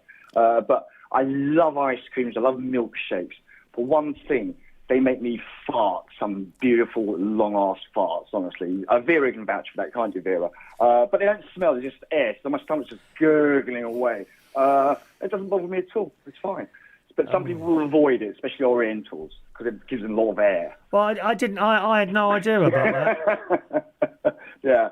It's the same thing with like alcohol intolerant as well. That's why we don't really drink. But dairy Orientals can't tolerate it. It just makes us all bloated and farty and burpy and everything. Right. Yeah. So tell me, like, you're on the beach in China, right? Oh yeah, you'll get ice creams. You'll get ice creams there. And would they be any sort of different flavours or? No, just normally what we have over here. Yeah. You get feast, you get cornettos, you get bits and pieces like that, and you got like the high-end gelatos they do with a big metal scoop, paddle. They do everything like that. So yeah, they'll eat it. They'll suffer, but it's just the way it goes. We enjoy it, so we'll just eat it and just fart away and burp away. Simple as that. I'm not so keen. Care. I'm not so keen on ice cream in wrappers, like you said, Cornetto. What's that? Magnum in foil wrappers. No, it doesn't really do it for me. No. But those Cornettos and those like Bounties and those Magnums. If you buy those 4-packs in the supermarkets now, okay, they're minute. They're hobbit size. They're so bloody small. You think, I'll eat 4 Cornettos in one hit. They're so bloody small. That's right. Minute. That's right. That's right. Tiny, aren't they? No, I like it out of. I like the Mr. Whippy best. I am those machines. What do you have you seen anyone with one of those Mr. Whippy type ice creams? Nintendo. Yeah, I've seen those ones. Yeah, I've seen those ones. Yeah. Have you actually seen one, a real one, or just pictures? No, a real one. My friend's got one for the kids, and it's all right. I mean, the first one came out like diarrhea because it didn't cool it down enough. But yeah, if you just get it right, it will come out like Mr. Whippy-ish, but a bit more thicker. That's all. Really? Yeah, it's not bad. The ninja one's very good, actually. I was quite impressed with it. I could get one for I said for the church. Maybe I could set one out in the church, and then when the kids come out, after mass for their tea, I could sell them all ice creams, couldn't I? That's nice, isn't it? Yeah. Obviously, people that work in the church, like choir members, Debs, choir members, priest, altar boys and girls, cleaners, they can all have one for nothing, I think. Absolutely. Yeah, but the rest can pay for it. Yeah, or I could get one. I could get one and take it up my sister's. Yeah. Plug it up there. Yeah. Yeah, I could. That'd be fun. I couldn't have one here. Oh my God, I'd just be on the stuff all the time. It would be too tempting. It's like there's like I generally don't have multi-packs of crisps or anything like that here anymore because you open a bag and then that's 3 bags. You would have only bought one bloody bag from the shop, wouldn't you? You would only buy one bag. You get the multi-pack back. You've had 2 or 3 of them. Or Pringles. There's another thing. Here, Pringles and tea on the British Airways plane because remember I was on an economy seat, right? They're tiny, though. They're tiny little tots. Pringles and cup of tea. £5.40. Robbery. I don't know why, because I've got the silver membership. So I had a meal and all that, in the lounge. That was packed in that lounge. Oh, you were struggling to find a seat there, but I had some sort of bean thing. I didn't realise, even if you've got economy ticket, right, because it's only an hour and 10 minutes, because I'm silver member, I still get to use the lounge and choose the seat and all that stuff. In fact, can I just read you this email? Do you mind? You don't mind, do you? It's from British Airways. You ready? Christopher, good news. As a heads up, we wanted to let you know your British Airways Club Silver membership has been renewed for another year. Thank you very much. Ooh, Happy days. Well, they give you gold status by now. No, not gold. I don't fly enough for a gold. Don't fly. You have to spend tens of thousands to get gold, I think. Fair enough. Anyway, thank you very much, sr. Thank you very much indeed. Enjoy Mr. the rest of the Whippy, show. £10 Mr. Whippy's for you. I shall remember that. Oh, God, don't. Take care. Bye now. There's our lovely friend Roy, lovely man. Big G says it was lemon ice cream off the ice cream van as a kid. Ooh, it does sound nice. Lemon ice cream. The Mr. Whippy, it's not, I don't know what flavour it is, really. It's the whole thing, isn't it, that Mr. Whippy stuff, the consistency. Some people get it wrong. There's a shop, actually, there's an ice cream shop, and they do American sweets in Woodall Spa near my sister. And I ordered a large cone in there. It was bloody horrible. Oh, it was awful, with little bits of ice in it. So obviously they're not doing it properly. Won't be having another one of those in there. But generally, from an ice cream van, I don't think I've ever had a bad ice cream from an ice cream van, except the thieving git who charges £4.50 on the caravan site. Like I said to you, there's no one buying ice creams from him now. They all got on the Facebook group and complaining left, right and centre. People take the kids, 2 kids or 2 ice creams, please. £10. You got kids. It's expensive, isn't it? Let's have a look here. Emily C. Hello, Emily. Welcome to the show, darling. She says, I think mint ice cream is like eating toothpaste. I agree with you, Emily.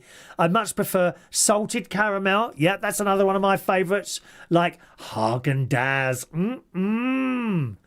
Yes, from Emily C in the chat. Thank you, Emily. Mint ice cream like toothpaste. I agree. I so agree with that. Mind you, maybe you could have mint ice cream and then you wouldn't have to brush your teeth. Does it work like that? Salted caramel, big favourite of mine as well. Thank you very much there, my love. Thank you, Ems. George Bond is there. Hello, George. Debs, busy, very busy. I know, Debs, we're all very busy. Jason Sun likes vanilla ice cream. Yep, big favourite of mine, vanilla ice cream. Thank you, Jason. He says Chinese ice cream, because I think, Jason, are you Chinese as well? I don't know. I didn't know that. Chinese ice cream, red bean or green bean ice cream. Really? I wonder what that tastes like. Red bean ice cream. Never heard of that. And he has homemade ice cream. Do you do it yourself? Oh, wow. Yeah, because I said about the Mr. Whippy ice cream. There's other ice cream machines. Oh, you used to see them on the Generation game, didn't you? Ice cream machines on the conveyor belt. A cuddly toy, an ice cream machine, an electric kettle. Da-da-da-da, da-da-da. I've got the music to that. We tried to do conveyor belt on the Tuesday night on the on my Reach on Air radio show. Tuesday nights, that is. There's that one. There you go, if you ever want to join us. Okay. And we did do a little feature, the conveyor belt, but getting people to call in is difficult sometimes on there, as it is indeed on here. People just don't call in, and that's fair enough. If they don't want to call in, that's it. He says the ice cream is an Eats Easy Health recipe. So, do you have a machine for that, Jason? What a shame you can't bring me in some, because it'd be melted by the time you get to the pub, wouldn't it? Sometimes people bring me in stuff and I have to refuse it because I'm still on the weight loss thing. I've done a stone. So when I go and see the doctor on Friday, hopefully I'll be like, well, you told me to lose weight, a stone. Is that all right, Doc? Yeah, let us shut his mouth, won't it, eh? Carl is there. Evening, Carl, who sent me a picture of lots of different ice creams here. Look at this. Vanilla, chocolate, strawberry, regular, choc chip. Not for me, the choc chip one. Not keen on that one. Mint choc chip. Yeah, that'd be like the older toothpaste, like Emma was saying there. Cookies and cream, like that one. Although I like the light-coloured cookie rather than the chocolate one. Rocky Road, I think I've had all these. Coffee, nah, not for me, coffee. Not for me. Anyone else want to call in? Be quick, because I'm going to close the phone line. There's phone numbers there. Okay, 020-8144-3477. Pistachio, not for me. Caramel, yes. Coconut, yes. Peanut butter, no. Blackberry, never had it. Blueberry, yes. Cherry, no. Mango, lovely. Mango. Raspberry, take it or leave it. Lemon, yes. Banana, no. So some ice cream sent in by Carl there. What else has he got there? A load of... Oh, some more here. A new flavour. Where's that from then? Baskin and Robbins. Oh, of course, they got those at the cinema. Trouble is they charge an arm and a leg for them, don't they? Baskin and Robbins. Can you... I don't think I've ever seen Baskin and Robbins in a shop. Do they sell their tubs or big, plastic container things of... I don't think I've ever seen Baskin and Robbins ice cream for sale other than in a cinema. Anyway, look at these ones. Gold medal ribbon, Alfonso and cream, cotton candy, sounds nice. Mint milk chocolate, no. Praline and cream, no. Bavarian chocolate, no. Malted chocolate fudge, maybe. Bananas and strawberries, wow. Honey nut crunch, sounds nice. Very berry strawberry, yes. Butterscotch ribbon, yes. 3 Cheers chocolate. Mississippi mud. Tiramisu. Tiramisu. I don't know what that is. Blackcurrant, mango, cookies and cream, vanilla. And there's the other one. Coffee almond fudge, world class chocolate. Oh, I want an ice cream now. Lychee gold, papaya, pineapple, coffee. Wow. Thank you very much, Carl. That's from Carl. Thank you very much, Carl, for those there. George Bond likes candy floss ice cream. Oh, yeah. Really nice. Jason does his ice cream. Jason is indeed...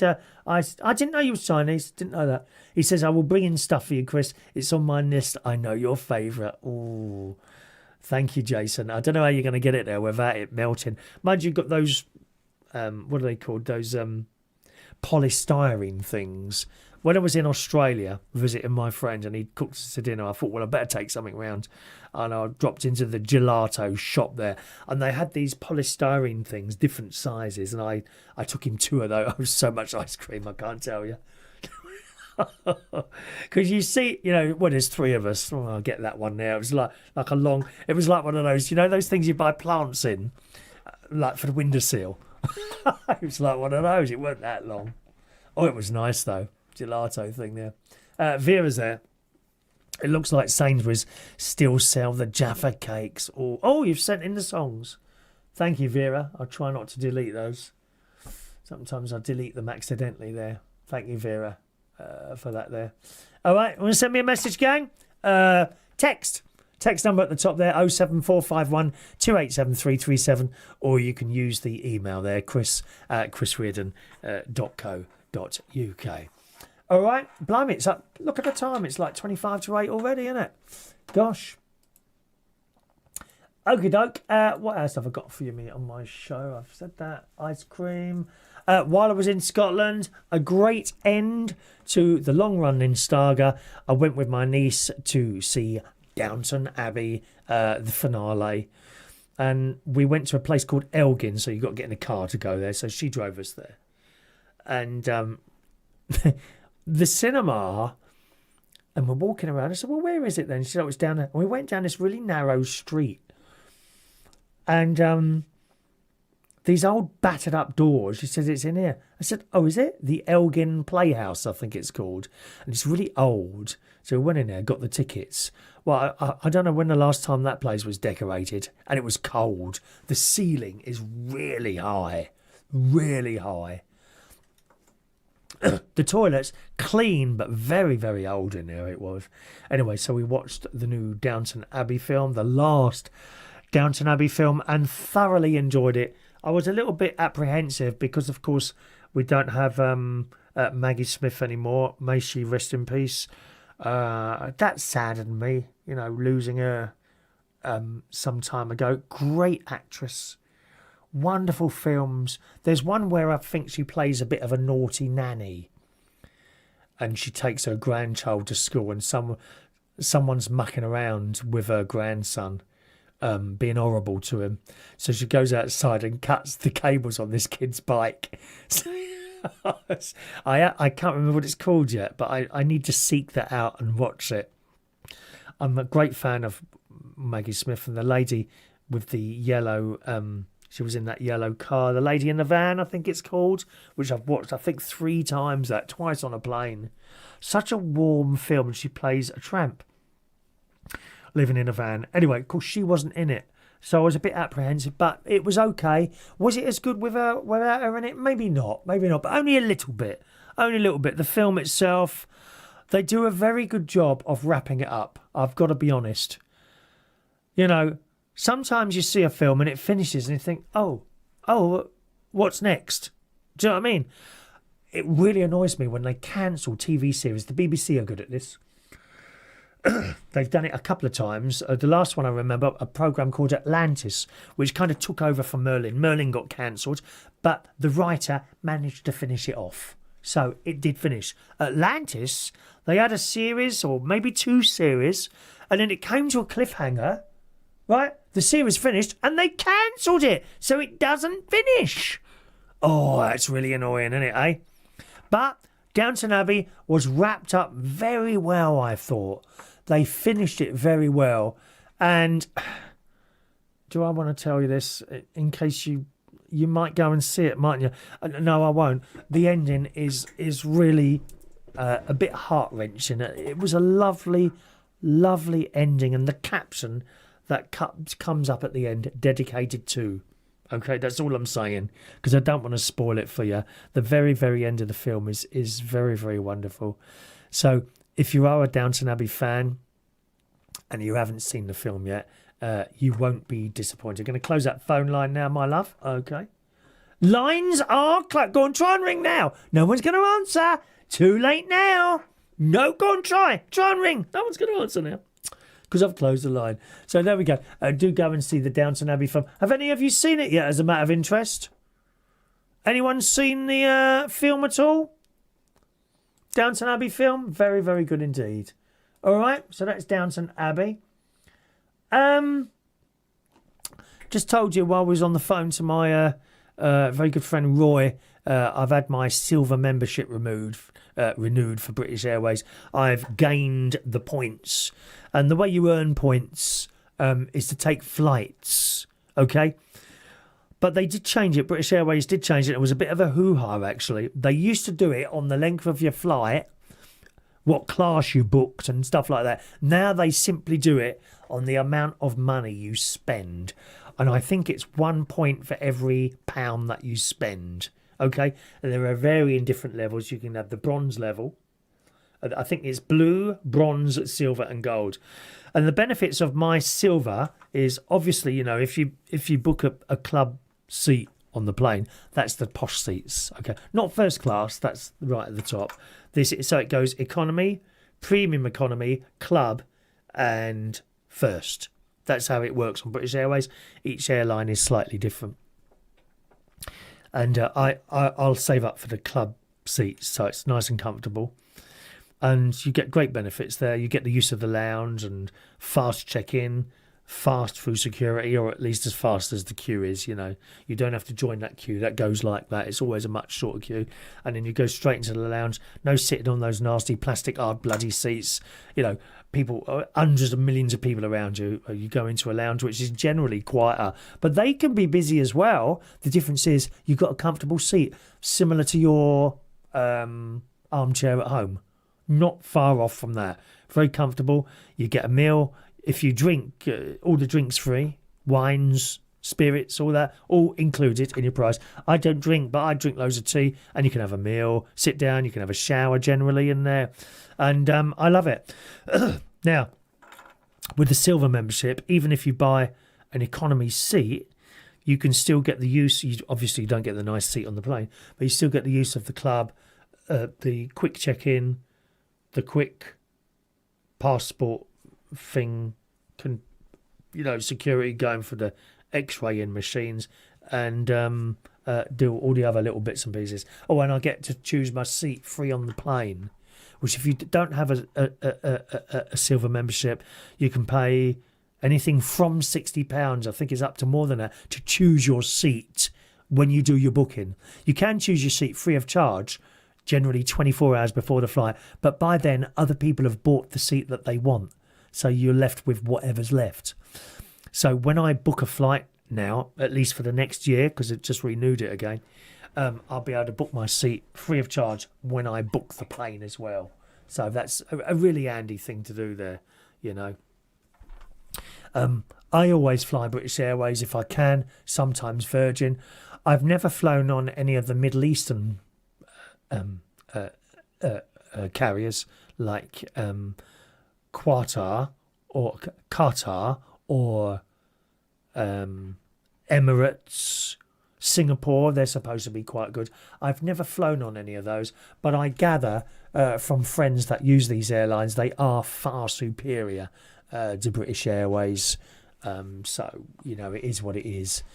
But then I suppose, if I used one of the airlines, then I wouldn't be getting the points. I don't know. Oh, I have this One World Alliance. I don't know if that works on the British Airways tier thing. I'll have to look into that. I've only got one. I've got a couple of holidays booked. Actually, in a couple of weeks, I'm going somewhere, but I can't tell you where that is because it's a surprise when I turn up. I've got Future Ventura in January when it's cold. And I've also now booked my next trip to Scotland in July next year. All things being well, as long as I'm well and all this business, then hopefully those things will happen there. Vera says, here's a Maggie Smith film you might like. I'm not sure where you can watch it, but it's called California Suite with Michael Caine. It's very funny. Yes, I think I need to seek out more Maggie Smith films that I haven't seen. Absolutely. What a wonderful actress. Wonderful actress. Thank you. Debs is going to go into the lounge in 2 weeks' time. First time, very excited. Oh, you'll love it, Debs. You will love it. I don't know if you drink or not, Debs. I don't know if you drink, but you'll be able, your drink is generally in there. You can have a meal, sit down, be comfortable. You won't want to go back once you've been in there. And there's no shops. You don't have to go in them shops. They're not any cheaper anyway. Dixon's at the airport and all these places, they're bleeding dearer than in the normal shop. Oh, you're saving the VAT. I don't believe it. I think they put the prices up anyway once they're in there, so you don't save anything. I don't think you do anyway. Anyway, that's it. Right, what's the time? Okay. One thing to increase your membership points is to have a British Airways American Express card. And I was just talking to Roy about this on Friday night. Now, I have an American Express card and it gives me cashback. And around November, I get, in comparison to the amount that's been spent, a small bit of cash. Somewhere between £100 and £200 I get. And that just comes off your bill. So that's quite nice to have that once a year. Money for nothing. Do you know what I mean? But you can also get an American Express British Airways card, which gives you points. Avios, and I think it also gives you the membership points as well for their tier scheme. Now, I was trying to work out which gives you the best benefits. The card that I've got that gives me cash back once a year, or the British Airways one, which gives you points, and I think tier points as well. And I can't work that out. So, does anyone know what the better one would be as a matter of interest? Because I honestly don't know what you're better off having. The cash once a year or the Avios points? I don't know if they come once a year. Avios and British Airways tier points. I don't know if they come once a year or they are, as it goes on, a bit like Nectar. Every time you use your Nectar card or your Tesco's Express card, points go straight on there, yeah. And then once a year, they send you 50 pence. I don't know, but I don't bother with these vouchers. I don't. My mum used to. Oh, yes, dear. She'd have magazines there, cutting them all out. My mate does it. Cuts out the vouchers. Nothing wrong with that. Nothing wrong with that at all. You can save a lot of money cutting out these vouchers, or that little printing machine next to the tills in Sainsbury's, you know. You finish it and get your receipt, and then it starts chucking out all these little leaflets, doesn't it? You know, 2 times points on petrol, 5p off blueberries. I can't be arsed with all that. I just put them straight in the bin. Honestly, I can't be bothered with it. But there's nothing wrong with it if you do that. Nothing wrong with that at all. I've seen some YouTube videos of people in America who almost make a living out of getting coupons and vouchers from magazines. Why not? If you're prepared to put in the time, I think you can save a small fortune doing all that, can't you? Hey? So Avios or cashback, anyone know anything about that as a matter of interest? Yes, Mark, it is. That's what it is. See, you know, Mark knows. Mark knows a lot of my secrets, actually. Mark Bowles. My straight man, I'm trying to turn gay. Yeah. Never happened. Don't forget to send me the address for the wedding, incidentally, Mark. Oh, what do you want me to wear? Are we going in like, I've got my nice blue jacket, nice pair of chinos, nice shiny black shoes, that sort of thing. I'm a little bit too old to have a twink outfit now, you know. Hot pants and a bleaking crop top. You've seen them all, you've worked on the doors. What do they look like, love? Oh, my God. These... the little twinks in their crop tops. Little skinny stomach. I hold them down and force feed them chips. Because they're too skinny. Or can't eat anything like that. I might put on an ounce. Or a gram, whatever it is. Debs, Keeping Mum is a fab film with Maggie Smith. There you go. There you go. Another Maggie Smith fan there. The one I think I might have photoshopped it on screened it. What's that called? Screenshot it from TikTok. The Maggie Smith nanny film. Honestly, see, of course the kids get hold of your phone, don't they? While you look. That's great niece Emily. She got hold of the phone, managed to unlock it. Don't bother locking your phones when kids are around. They can unlock them. Don't ask me how. Don't ask me how. Great nephew George was trying to do it. He had my phone. He kept pointing it at my face, right? And it had unlocked like that, you see. What he didn't realise is that you actually have to flick that up to make it work. So he's doing. Emily could do it, but she didn't tell him. What's the hang on, it'd be easier for me to search engine on it, wouldn't it? Hang on. Maggie Smith naughty nan film. Let's try that. Keeping Mum. Oh, is that what you were saying? Keeping Mum, hang on. Keeping Mum, that's the one. That's the one, Keeping Mum. Maggie Smith. There isn't a film titled Maggie Smith Naughty Nan. You might be thinking of the film Keeping Mum, where Maggie Smith played a mother who becomes surprisingly naughty after being freed from her social inhibitions, or possibly Nanny McPhee Returns, 2010, where she played Mrs. Doherty character, a stern woman in the film's original script. I don't know. I don't know what one it is. The Lady in the Van, as I say, is a beautiful film. It really is. Really is. Any more emails? Nice and quickly, my darling, because it's going to wrap up soon, my loves. Vera. We're poor bastards at this end for American Express cards, says Vera. You can have one, love. You don't have to be rich. I'm not rich. I'm comfortable, not rich. You can have an American Express card, love. Mark, never say never.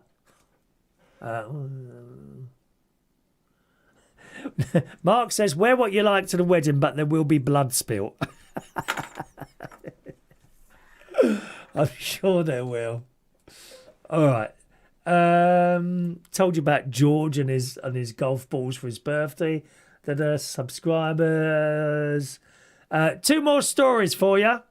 I said this. Everyone was saying this a while ago. Guess who wants us to go back and visit? Magaluf.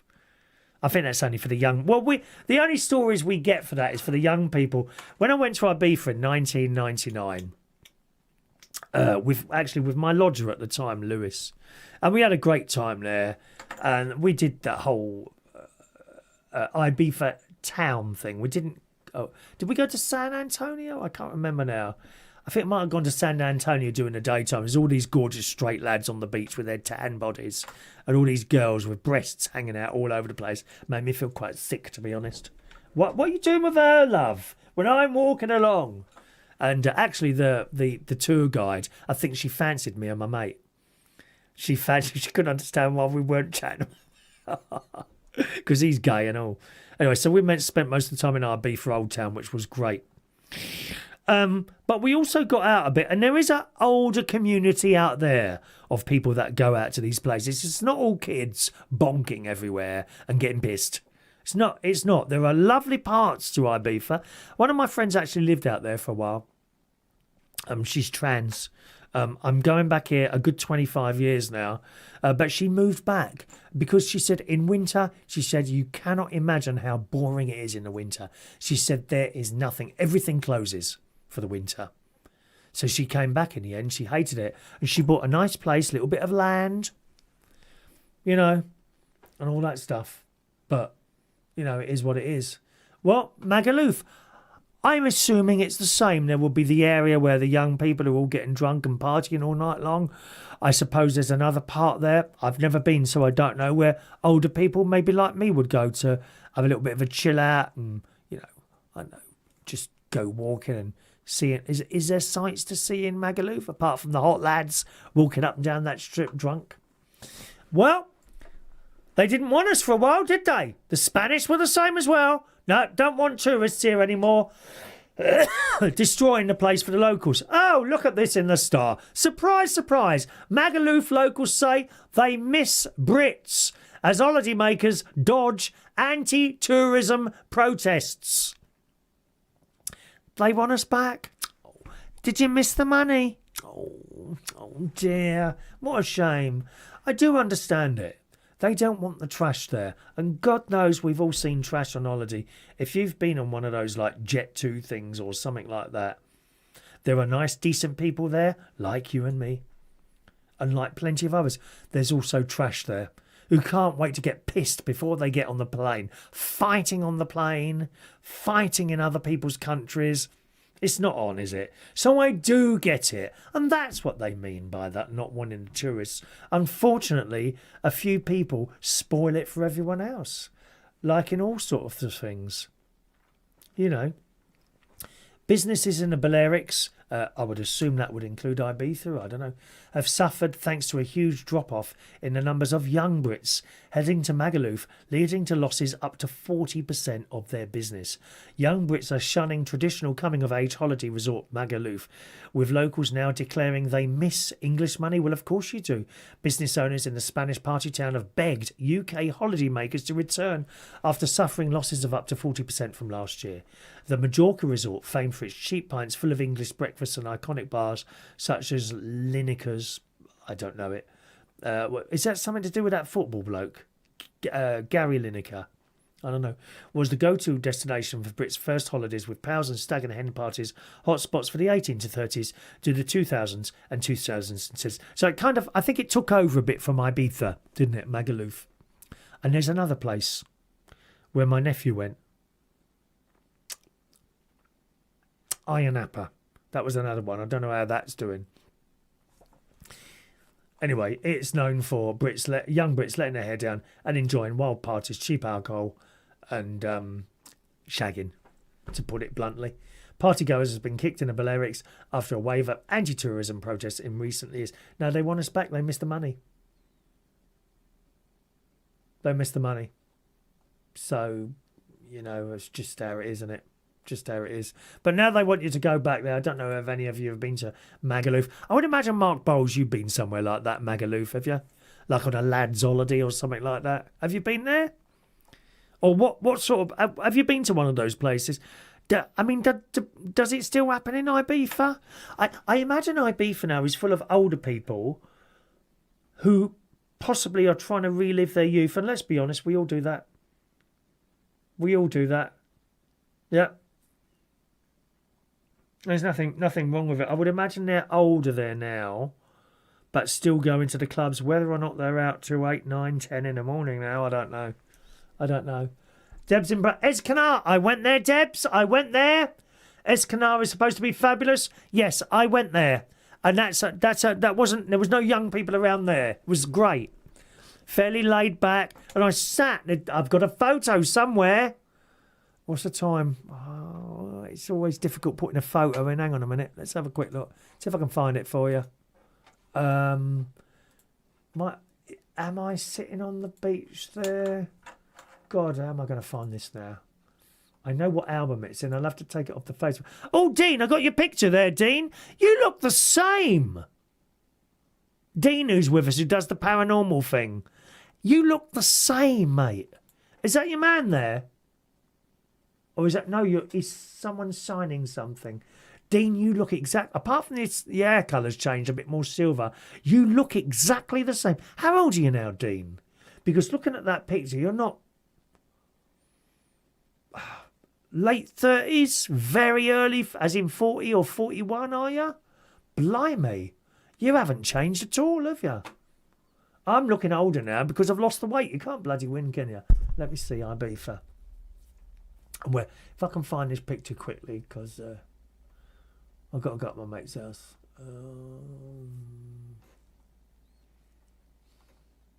There's Ibiza 1996. Oh, gosh. That's me and my mate. It's a picture of me sitting on the rocks. Love on the rocks. Ain't no surprise. Oh, there isn't. I thought there was. Pour me a drink and I'll tell you some lies. Yesterday's gone. And all I want is a smile. Oh, oh, oh. First they say they want you, feel like they really need you. Suddenly you found you're out there, loving on the rocks. No, there isn't one. There's me in a pair of shorts, no top up. No, I won't succumb you to that. Hey, Mark, have you been to Magalore? Have you been there at all? No, can't find one there, I'm afraid. No one there. Okay. So that's it. What we got? 4 minutes. Go on, I'll do one more story, and that will finish the entire list, which is, let me tell you, that's really unusual for me to finish the entire list what's on the YouTube. Right, so this bloke is in the sun. He spent £50,000, right, on 100 facial surgeries to achieve perfection. And, quote, you'll love this, I'm a work of art and I hate hanging out with ugly people. That's what he's saying.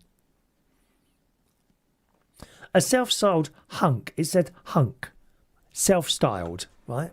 So I'll show you the picture in a moment. He spent £50,000 on more than 100 facial surgeries over 16 years, told The Sun yesterday, I've achieved perfection. Jimmy Stone, who's 34, reckons his next procedure, a £4,000 mini facelift, will only add to his allure. The property manager has had his teeth done, 2 nose jobs, hair transplants, Botox and fillers all over his face to transform his features. He said, it's a constant piece of art I'm working on. You look at every insecurity and just get it done. All my friends are good looking and I hate being with ugly people. Oh, really? Is that a fact? Do you want to have a look at him? That apparently, according to him, is perfection. He's from Windsor, so just down the road from me. He's been to Turkey and Vietnam for operations. I just want the best version of myself. I get awful comments, but I'm not bothered. Well, you know what, mate? The awful comments are not really for your face. The awful comments are when you come out saying something like, I hate being with ugly people. There's something much worse than being ugly in looks. And that's being ugly on the inside. And I'm kind of on the opinion that you're actually ugly on the inside. And I hate to tell you this, mate, but looking on your picture, on the outside as well. I mean, he thinks that's perfection. If only you hadn't said that you hate being around ugly people, and perhaps no one would have noticed the rest of it. Let me tell you now, right? There are no ugly people in this world. I see little TikToks of people who are disfigured. Some are born like it.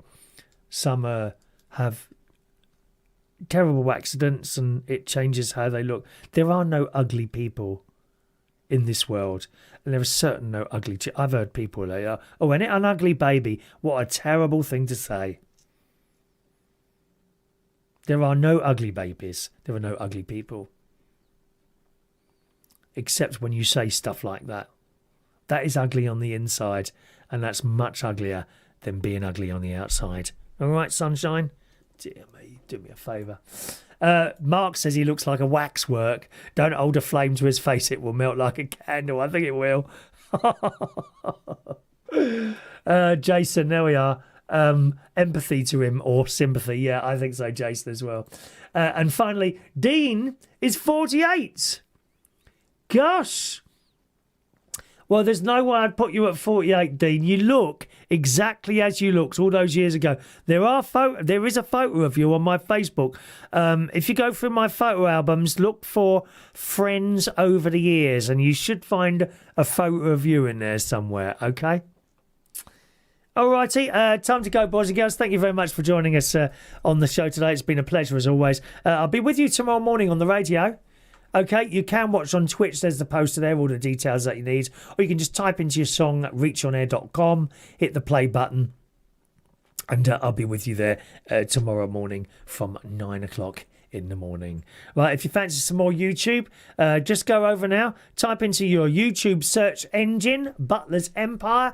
They are now there doing a show. They are not actually live in front of a camera. However, they are live in the chat box. So while you're watching them, you can talk to them and ask questions and that. Wish me luck this week. I've got a doctor's appointment on Friday, consultant again, and he's not he's not the stomach doctor. This is the blood and heart issue doctor. I got a CT scan on Wednesday for my heart. To be honest, I don't think I've got much of a problem there at the moment. It's just my stomach, which is continuing to be a problem. So fingers crossed with that, all right? And the next one of these will be, I think, in 2 weeks' time, not with you next Sunday, because my nephew kindly has arranged something for us to do, and I have no idea what it is. And that's it, all right? Thanks for joining me. Enjoy the rest of your Sunday night, okay? Good night now.